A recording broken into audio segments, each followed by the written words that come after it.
नमस्कार, आप देख रहे हैं डीडी न्यूज। मैं हूं आंचल गुलाटी गुंबर। आगे बढ़ने से पहले एक नजर सुर्खियों की तरफ। भारी हंगामे और शोर शराबे के बीच लोकसभा की कार्यवाही 2 बजे तक के लिए स्थगित। राज्यसभा में भी विपक्ष की नारेबाजी। संसदीय कार्य मंत्री किरेन रिजिजू ने विपक्ष को बताए नियम। सड़क से सदन तक पहुंचा झारखंड का छात्र आंदोलन। सरकार के खिलाफ बैनर पोस्टर लेकर विधानसभा पहुंचे बीजेपी विधायक। वार्ता का समय और दिन अभी तय नहीं।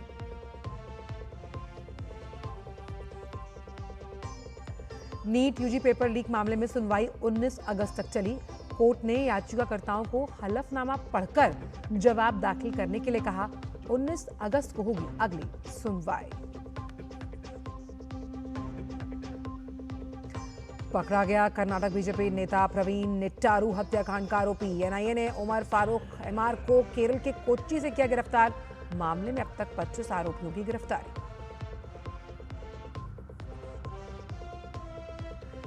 और अंतर्राष्ट्रीय खबरों में ईरान की खाड़ी देशों को चेतावनी। अमेरिका ने हमला किया तो ऊर्जा ठिकानों को बनाएंगे निशाना। वहीं ओमान के साथ हॉर्मुज पर समझौता अंतिम चरण में।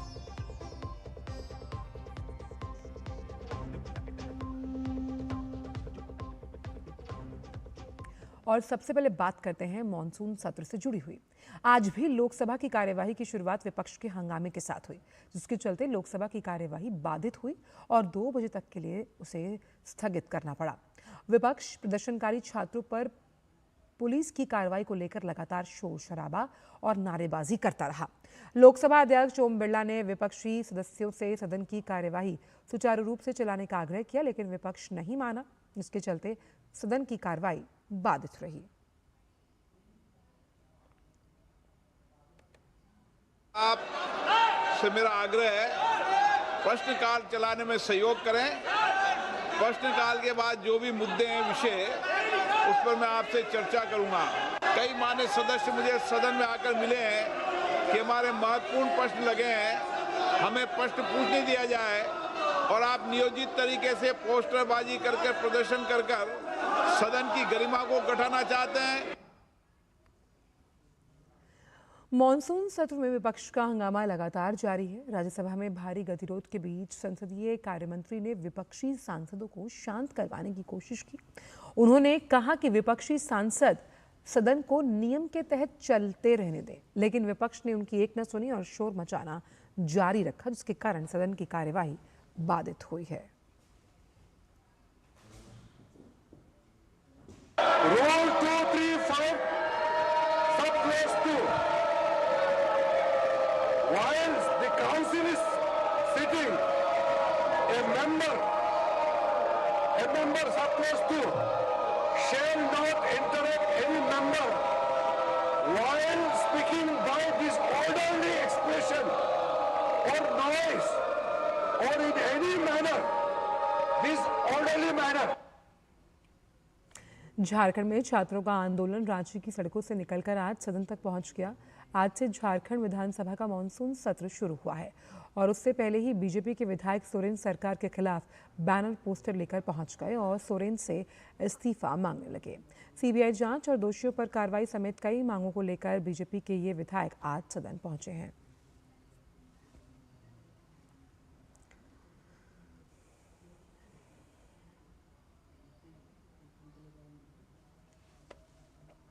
धन राष्ट्रपति शासन लगे, किसी पे विश्वास है ही नहीं हमको, इसलिए राष्ट्रपति शासन लगा कर 1 साल छात्रों को समस्या के निदान करना है। तो राज्यपाल का महोदय राष्ट्रपति शासन से परीक्षा लिया जाए, नहीं तो छात्र किसी पे विश्वास करने वाला नहीं है। एकदम जोरदार विरोध होगा ही होगा, क्योंकि छात्रों की मांग है और छात्रों की मांग जायज है।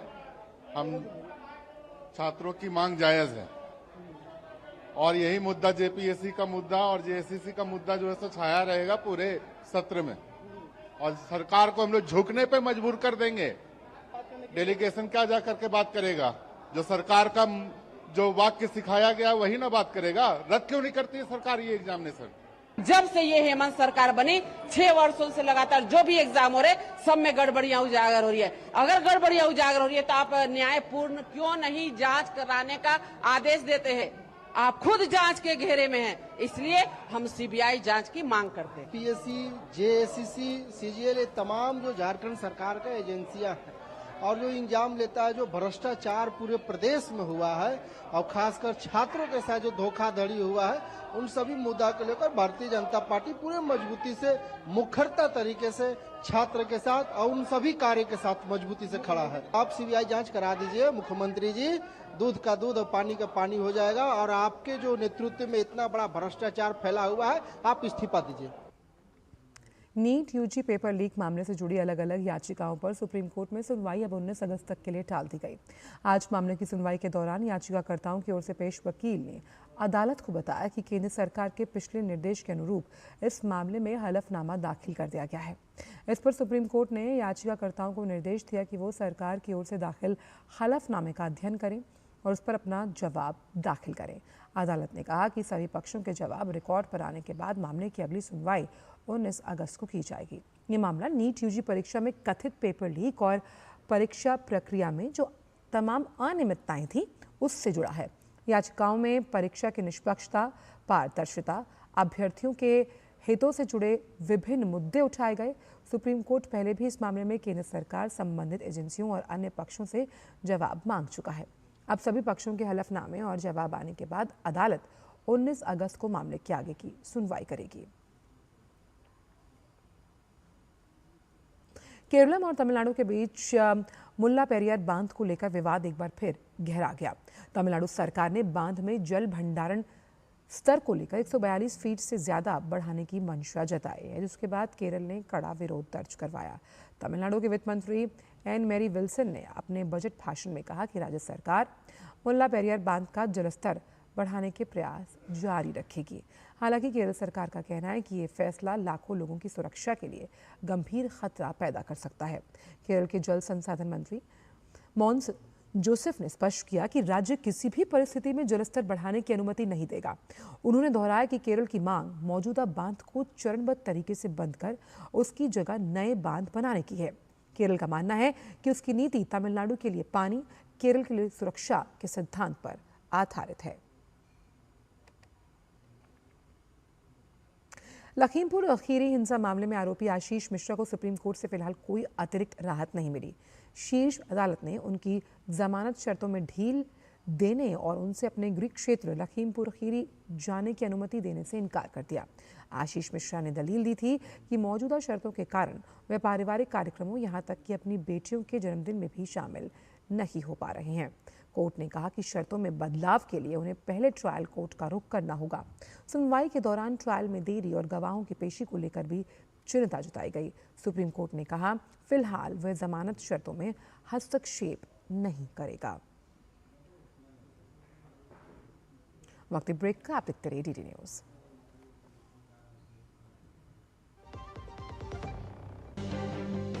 हरियाणा, जहां कारोबार को मिलते हैं नए पंख। माननीय प्रधानमंत्री श्री नरेंद्र मोदी जी के मार्गदर्शन में मुख्यमंत्री नायब सिंह सैनी के नेतृत्व में ईज ऑफ डूइंग बिजनेस की नई इबारत लिखी जा रही है। वर्ष 2014-2015 में राज्य का मर्चेंडाइज एक्सपोर्ट केवल 32,086 करोड़ रुपए था, जो वर्ष 2024-25 में बढ़कर 1,61,707 करोड़ रुपए के अभूतपूर्व स्तर तक पहुंच गया है। हरियाणा अब देश की निर्यात राजधानी बनने की ओर अग्रसर। इन्वेस्ट हरियाणा पोर्टल पर 250 से ज्यादा ऑनलाइन सेवाएं, डीबीटी के माध्यम से सीधे लाभार्थियों के खाते में अनुदान, डिजी लॉकर और ई फाइलिंग की सुविधा। मुख्यमंत्री जी के डिजिटल विजन ने बनाया कारोबार को और भी आसान।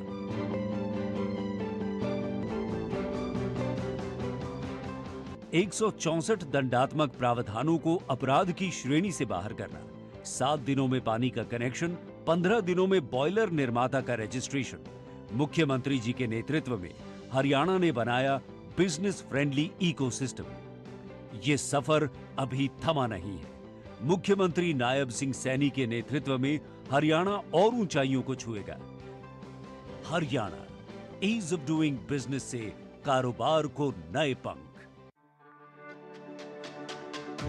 मेरी पसंद, मेरी पसंद, मेरी पसंद। मेरी पसंद है।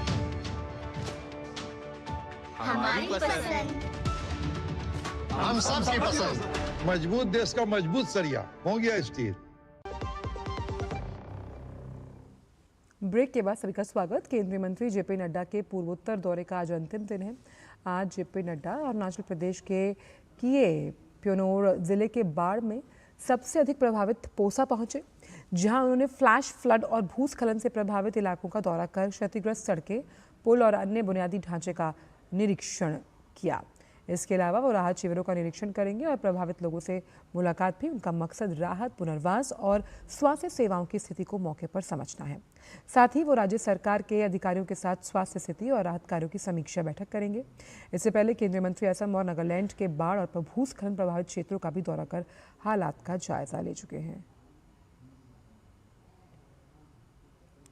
केरल में लगातार हो रही भारी बारिश के चलते जनजीवन प्रभावित है। कई जिलों में जलभराव और बाढ़ की स्थिति को देखते हुए प्रशासन ने शैक्षणिक संस्थानों में छुट्टी घोषित कर दी। कोट्टायम, पथानामिट्टा और अल्पुझा में कई तालुकों में आंगनबाड़ी से लेकर प्रोफेशनल कॉलेजेस तक बंद रखे गए हैं। मौसम विभाग ने आज और कल पथानामिट्टा, अल्पुझा, कोट्टायम, एर्नाकुलम, इडुक्की, कन्नूर और कासरगोड समेत 8 जिलों में ऑरेंज अलर्ट जारी किया है। वहीं कई अन्य जिलों के लिए येलो अलर्ट जारी किया गया।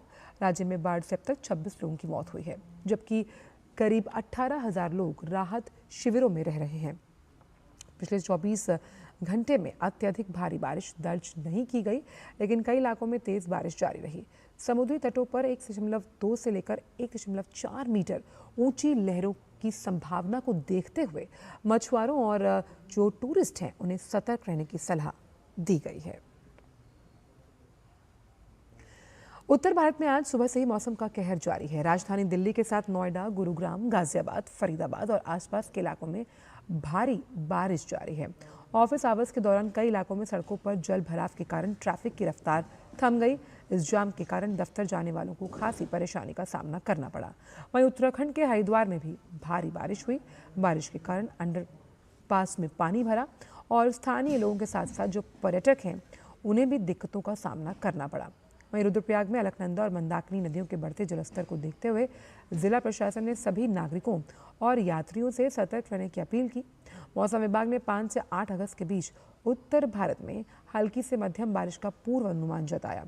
इस दौरान आसमान में बादल छाए रहेंगे और रुक रुक कर फुहारें पड़ती रहेंगी। राष्ट्रीय राजधानी दिल्ली में आज सुबह कई इलाकों में झमाझम बारिश हुई, जिससे लोगों को उमस भरे मौसम से राहत मिली। बारिश के बाद तापमान में गिरावट दर्ज की गई। मौसम सुहाना हो गया। सुबह 8:30 बजे से 10:30 बजे के बीच मेहरौली में सबसे अधिक 28 मिलीमीटर, छतरपुर में 27 और प्रगति मैदान में 18.3 मिलीमीटर बारिश दर्ज की गई।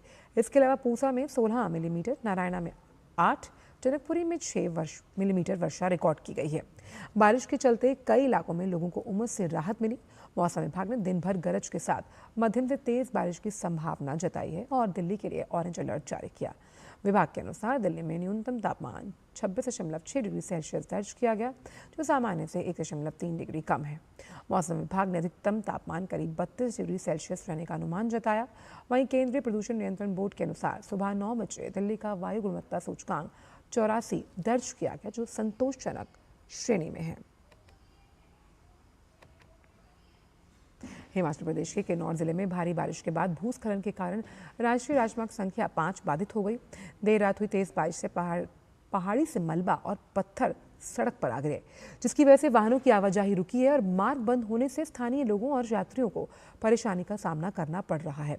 सड़क बहाली के लिए सीमा सड़क संगठनों की जो टीम्स हैं वो मशीनों के साथ मौके पर जुटी हुई हैं और मलबा हटाने का काम जारी है। स्थानीय प्रशासन के अनुसार हाईवे को फिर से खोलने में कुछ घंटे लग सकते हैं। प्रशासन ने लोगों से मौसम को देखते हुए सावधानी बरतने और अनावश्यक यात्रा से बचने की अपील की है।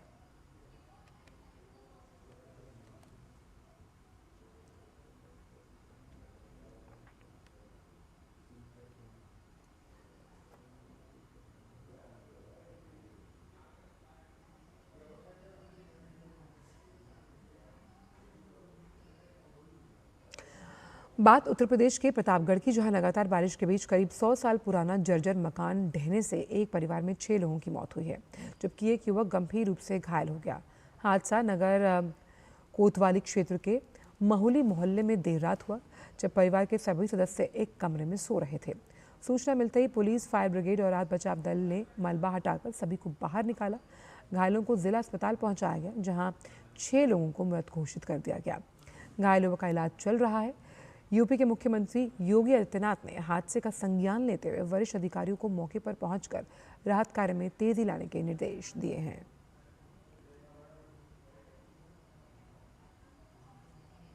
उत्तराखंड के रुद्रप्रयाग जिले में लगातार हो रही भारी बारिश के कारण हालात चिंताजनक हैं।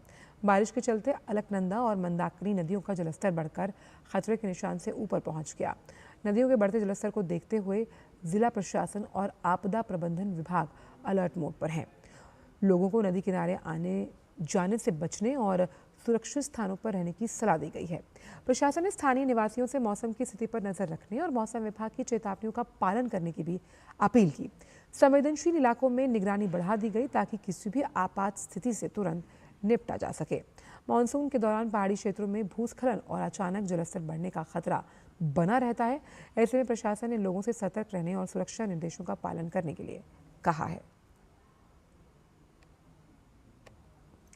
राष्ट्रीय जांच एजेंसी ने कर्नाटक बीजेपी नेता प्रवीण निट्टारू हत्याकांड में एक और फरार आरोपी को गिरफ्तार किया।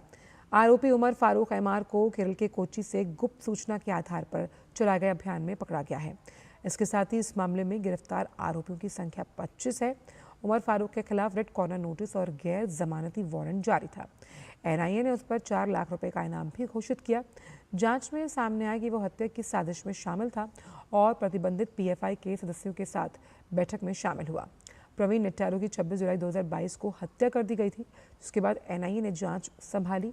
एजेंसी के अनुसार हत्या बड़ी आपराधिक साजिश का हिस्सा थी। मामले में अभी 2 आरोपी फरार हैं। केरल में सरकारी नौकरियों में नियुक्तियों को लेकर विवाद एक बार फिर तेज हुआ। भारतीय जनता युवा मोर्चा आज तिरुवनंतपुरम स्थित राज्य सचिवालय के बाहर दोपहर 12 बजे से प्रदर्शन कर रहा है। युवा मोर्चा का आरोप है कि केरल लोक सेवा आयोग है, उसकी नियुक्ति प्रक्रिया में अनियमितताएं हैं और रैंक सूची में नाम आने के बावजूद बड़ी संख्या में अभ्यर्थियों को अब तक नियुक्ति पत्र दिया ही नहीं गया। इस मुद्दे को लेकर विभिन्न जिलों के सैकड़ों शिक्षक और पीएससी रैंक धारक भी लगातार विरोध प्रदर्शन कर रहे हैं। लंबित नियुक्तियां जल्द पूरी करने की मांग हो रही है। हाल ही के दिनों में सोशल मीडिया और अभ्यर्थियों के बीच भी लंबित नियुक्तियों को लेकर असंतोष देखने को मिला। युवा मोर्चा ने आरोप लगाया कि माकपा और कांग्रेस दोनों ही पीएससी रैंक धारकों के मुद्दे पर दोहरा रवैया अपना रहे हैं और प्रभावित अभ्यर्थियों के समर्थन में खुलकर सामने नहीं आ रहे। संगठन का कहना है कि सरकार को सभी लंबित नियुक्तियां जल्द पूरी करनी चाहिए और भर्ती प्रक्रिया को और ट्रांसपेरेंट बनाना चाहिए।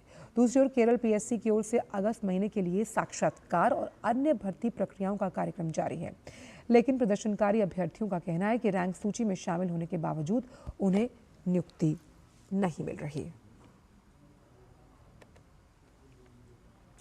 बाद जम्मू कश्मीर की जहां श्री अमरनाथ यात्रा एक दिन के निलंबन के बाद फिर से शुरू हुई। कड़ी सुरक्षा व्यवस्था के बीच करीब 1800 श्रद्धालुओं का 28वां जत्था जम्मू बालटाल के लिए रवाना हुआ। यात्रियों की सुरक्षा को ध्यान में रखते हुए पूरे यात्रा मार्ग पर सुरक्षा बलों की तैनाती बढ़ाई गई। चंद्रकोट में भी श्रद्धालुओं के जत्थे की आवाजाही जो है वो कड़ी निगरानी के बीच जारी है। प्रशासन ने यात्रियों की सुविधा के लिए रास्ते में स्वास्थ्य सेवाओं, परिवहन और अन्य व्यवस्थाओं को मजबूत रखा। श्रद्धालु बम बम भोले के जयकारों के साथ पवित्र गुफा के दर्शन के लिए आगे बढ़ रहे हैं। अमरनाथ यात्रा के सफल और सुरक्षित संचालन के लिए जम्मू कश्मीर प्रशासन और सुरक्षा एजेंसियां लगातार समन्वय के साथ काम कर रही हैं। विश्व बैडमिंटन चैंपियनशिप के लिए भारतीय दल पूरी तरह से तैयार है। विश्व चैंपियनशिप की देश में वापसी 17 साल के बाद हो रही है। ऐसे में भारत का परफॉर्मेंस इस प्रतियोगिता में किस तरह का रहने वाला है और ये प्रतियोगिता किन मायनों में एशियन गेम्स की तैयारी के बड़े मंच के तौर पर सामने होगी, इस सब पर भारतीय बैडमिंटन टीम के कोच पी गोपीचंद से खास बात की हमारे संवाददाता गौरव कुमार ने। आइए आपको दिखाते हैं। विश्व बैडमिंटन चैंपियनशिप के लिए ड्रॉ सामने आ चुके हैं और इस वक्त हमारे साथ भारतीय बैडमिंटन टीम के चीफ कोच पुलेला गोपीचंद हैं। पुलेला जी, अपने ही देश में एक वर्ल्ड बैडमिंटन चैंपियनशिप की बहुत लंबे समय बाद वापसी हो रही है, तो सबसे पहला सवाल कि 2009 में हुई थी और अब हो रही है, कितना बड़ा एक फ़र्क जो है वो आप पाते हैं? आई थिंक ओवरऑल अपना देश एक स्पोर्टिंग नेशन की तौर से देखेंगे तो काफ़ी बड़ा है। और बैडमिंटन की ओर से भी देखेंगे तो तब हमने कभी वर्ल्ड चैम्पियनशिप में 2009 में मेडल नहीं जीता था, पर उसके बाद करीब हर एडिशन ऑफ वर्ल्ड चैम्पियनशिप में हम मेडल जीते हैं. तो we are as a nation looking at a different country with the different aspirations. I'm very happy to see the World Championship come back here to India with lot more Indian players aspiring to do well and finish at the podium. Draw को लेकर के क्या कहेंगे, खासतौर से she यूकी और आयुष शेट्टी का जो एक ड्रॉ निकला है, तो कह सकते हैं एक टफ ओपोनेंट जो हैं वो मिले हैं, क्योंकि वर्ल्ड नंबर 1 के सामने आयुष शेट्टी होंगे. I think although world number 1 शियूची है, मैं मानता हूँ कि काफ़ी बराबर का टक्कर रहेगा और आयुष शेट्टी को काफ़ी चांसेस है जीतने के, ऐसे मैं मानता हूँ. और शियूची जैसा प्लेयर अगर पहला राउंड में निकालना ही बेटर होगा, एंड वो अगर आप क्लियर करेंगे तो ड्रॉ काफ़ी क्लियर है, and I am hopeful that we can go further in that. PV Sindhu के परफॉर्मेंस को ऑन टोटल अगर देखा जाए तो किस तरह का उनका एक परफॉर्मेंस लेवल अभी आप देखते हैं, और कंसिस्टेंसी के लेवल पे किस तरह से आप उनको जज करते हैं? I think both. I think the way she played in the semi-finals against Chen Yufei and then Yamaguchi in the finals, I think both were fantastic performances, and I'm sure it gives her a lot of confidence coming into the World Championship, and with the experience she has, and I'm sure with the confidence of playing well in Japan, I'm sure she'll be quite a formidable force in the Delhi World Championships. आखिरी सवाल, Asian games next month है, उससे पहले ये एक बड़ी प्रतियोगिता खेलने को मिल रही है. ये भी बड़ा टूर्नामेंट है, एंड एशियन गेम्स भी हमारे लिए बहुत ही इम्पोर्टेंट है. सो आई एम श्योर ये कंडीशंस में परफॉर्मेंस करेंगे तो ये वर्ल्ड चैम्पियनशिप एक एशियन गेम्स के लिए प्रिपरेशन और कॉन्फिडेंस बूस्टर के तौर पर रहेगा. बाकी बहुत बहुत शुक्रिया. तो ज़ाहिर तौर पर एक कॉन्फिडेंस बूस्टर के तौर पर रहेगा, ये मानना है पुलेला गोपीचंद का, लेकिन इसके साथ ही साथ वो ये भी मानते हैं और इस बात को भी सामने रखते हैं कि हर चैंपियनशिप की जो अपनी इम्पोर्टेंस होती है और समय के साथ इसमें लगातार सुधार जो है वो देखने को मिलता रहता है. कैमरामैन आशीष के साथ मैं गौरव कुमार, DD न्यूज़ दिल्ली. और अब आज 6 अगस्त 1945 की हिरोशिमा शहर एक आग के गोले में तब्दील हो गया. दुनिया का पहला परमाणु जो बम है वो वहाँ गिरा, और इसके साथ ये जो तिथि है वो इतिहास में दर्ज हो गई, और ये जो शहर था वो पूरी बदकिस्मती की भेंट चढ़ गया. हिरोशिमा दिवस पर देखिए हमारी खास रिपोर्ट. वो हर ईंट जो किसी घर की नींव थी, वो हर आवाज जो किसी जिंदा दिल शहर की पहचान थी, और वो हर धड़कन जो जीवन की गवाही देती थी, सब कुछ एक ही पल में बदल गया. 6 अगस्त 1945 को जापान के हिरोशिमा शहर पर गिरे परमाणु बम ने सिर्फ इमारतों और लोगों को ही नहीं मिटाया, बल्कि पूरे मानव समाज को यह सोचने पर मजबूर कर दिया कि विज्ञान की शक्ति जब नैतिकता और संवेदना से अलग हो जाती है तो उसका अंजाम कितना भयावह हो सकता है. हिरोशिमा दिवस सिर्फ एक तारीख नहीं, बल्कि वो याद है जो दुनिया को आज भी संवेदनशीलता और शांति की जरूरत का एहसास कराती है. जब अमेरिका का परमाणु बम लिटिल बॉय हिरोशिमा पर गिरा, हजारों जिंदगियां पल भर में मिट गईं. शहर जलता रहा, परिवार राख और धुएं के गुबार के बीच अपनों को ढूंढते रहे. साल बीतते बीतते करीब 1,40,000 लोग मारे जा चुके थे. ये मौतें एक साथ नहीं आई. कुछ लोग मलबे में दबकर या आग में जलकर तुरंत काल के गाल में समा गए. वहीं बचे हुए लोग धीरे धीरे रेडिएशन, गंभीर जलन, आंतरिक चोटों और जहरीले काली बारिश की वजह से दम तोड़ते रहे. हालांकि हिरोशिमा की कहानी सिर्फ दर्द में ही सीमित नहीं रही. पूर्ण विनाश के बाद भी इस शहर ने बदला लेने का नहीं, बल्कि नवीनीकरण और शांति का रास्ता चुना. हिरोशिमा के चश्मदीद अब इतिहास का हिस्सा बनते जा रहे हैं, लेकिन ये शहर आज भी दुनिया को भूलने नहीं देता. स्मृतियां, संग्रहालय और शांति संदेश आज भी हमें याद दिलाते हैं कि परमाणु शक्ति का दुरुपयोग कितना घातक हो सकता है. हिरोशिमा की त्रासदी एक चेतावनी है. यदि हमने इतिहास से सबक नहीं लिया तो भविष्य और भी भयावह हो सकता है. हिरोशिमा की याद हमें हर दिन ये सिखाती है कि शांति ही एकमात्र रास्ता है. Bureau report, DD news. और फिलहाल समाचारों में इतना ही। दीजिए अनुमति, नमस्कार।